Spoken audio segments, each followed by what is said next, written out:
आपका क्या नाम है? मेरा नाम अदिति दीक्षित है। मैं बड़ी बेटी हूँ पापा की। और बस मेरे को तो एग्जैक्टली पूरा चीज़ें नहीं पता, बस ये हमें पता है कि हमारा जो प्लॉट है अपने पापा ने हमारी पढ़ाई के लिए रखा था, मेरी दोनों बहनों की।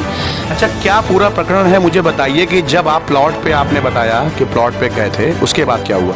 हुआ ये था कि मम्मा पापा न्यू खुदवाने के लिए गए हुए थे। वो भी थोड़ा पैसे की प्रॉब्लम थी, तो मम्मा पापा ने किसी से पैसा भी लिया था, तो वो न्यू खुदवाने गए थे। जब न्यू खुदवाने गए तो वहाँ पे घनश्याम सिंह घनगौर 3-4 पुलिस ऑफिसर्स के साथ आए, जिसमें से जो प्रद्युम्न सिंह था वहाँ का थाना चौकीदार, उसने बोल दिया कि यहाँ 2-3 दिन तक कोई काम नहीं होगा। पापा मम्मा एकदम हताश, कुछ समझ। अच्छा, चौकी इंचार्ज के साथ कौन कौन से सिपाही थे, क्या आप उनको पहचानते हैं, उनका नाम पता है आपको? नहीं सर, हमें इसके बारे में कुछ भी नहीं पता। क्या इसकी सूचना कोई बड़े अधिकारी को, यानी कमिश्नर या आईजी किसी को दी आपने? नहीं सर, हम कुछ भी नहीं दे पाए, बस उनको फिर कुछ मौका ही नहीं मिला, उन्हें कुछ समझ नहीं आया। वो वहाँ गए भी पुलिस स्टेशन बात करने के लिए। उन्होंने आपके पापा पुलिस स्टेशन गए बात करने, बिदनू? वो बात करने गए, उन्होंने पूरी अपनी चेन डीड दिखाई कि कहाँ से ये प्लॉट हमने लिया, कहाँ से मिला, बट उन्होंने कुछ बात नहीं सुनी। उन्होंने और जलील करा पापा को। अच्छा, इंस्पेक्टर ने आपके, आप देख सकते हैं, इंस्पेक्टर ने इनके पापा को जलील किया। इसी तरीके से उनसे गाली गलौज करी, कहते हैं प्लॉट तो नहीं मिलेगा, जो चाहे कर लो। उनको कुछ रास्ता नहीं दिखा, तो उन्होंने बस ये इंस्पेक्टर ने कहा कि चौकी इंचार्ज ने वहाँ पर? वो वही जो प्रद्युम्न सिंह थे, उन्होंने यही सब करा। और वो मिले हुए थे साथ में बबलू द्विवेदी एक था, उसने भी उसका साथ, जितेंद्र दीक्षित जो वहाँ का सचिव था, उसका सब कुछ किया कराया। उसी ने हमारा प्लॉट दिखा के उस आदमी को बोला कि ये प्लॉट आपका है, बल्कि उसने अपने प्लॉट की रजिस्ट्री दिखाई, उसमें प्लॉट नंबर 4 था उसका और हमारा प्लॉट नंबर 60 है, पर तब भी वो कह रहे थे नहीं ये प्लॉट हमारा है। इसी वजह से मतलब पुलिस ने आपकी कोई भी सुनवाई नहीं करी, आप लोग का कोई भी साथ नहीं दिया और पूरी तरीके से अपराधियों के साथ में रही, ठीक है? जिस तरीके से आप मुझे बता रही हैं कि पुलिस ने आपका कोई भी साथ नहीं दिया, उसके बाद क्या हुआ, थोड़ा सा घटना मुझे। पापा गए, सब कुछ देख के, सब कुछ अच्छे से थे एकदम।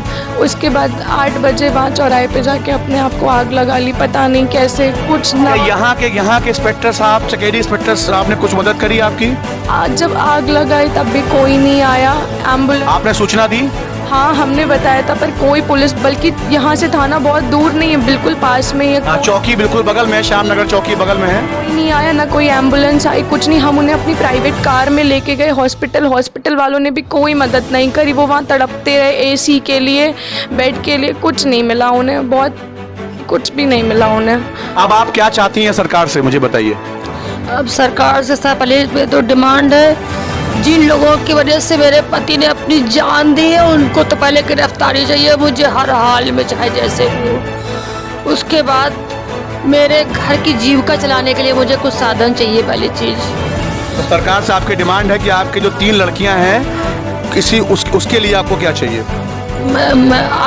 एक बच्चे को कम से कम नौकरी मिले, ताकि मेरी आर्थिक स्थिति कम से कम अच्छी हो, कम से मैं बच्चों को घर से अच्छे से पालन पोषण कर सकूँ, बच्चों की शिक्षा को कर सकूँ।